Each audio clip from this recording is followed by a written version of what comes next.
This course is made of 4 sections. In the first section, you will learn Redux as a standalone framework. I will explain what Redux is and why it is a great companion for React developers.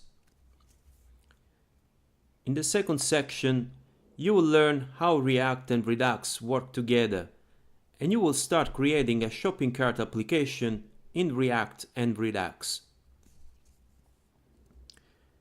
In the third section, you will build a scalable backend for the shopping cart app by using Node Express and MongoDB, and interface it with the front end in React Redux, and so completing the shopping cart app.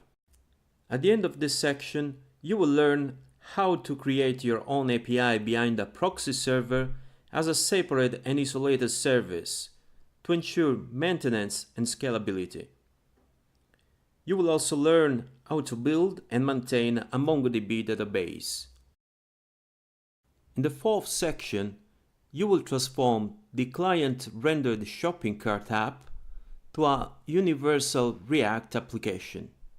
You will learn how to implement server-side rendering, how to build a universal app, and how to deploy it to Heroku or Amazon Web Services.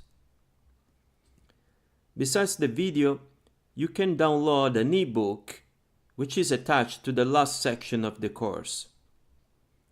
The ebook contains all source code and changes lecture by lecture, so to make very easy for you to follow with all the code I will be writing in this course.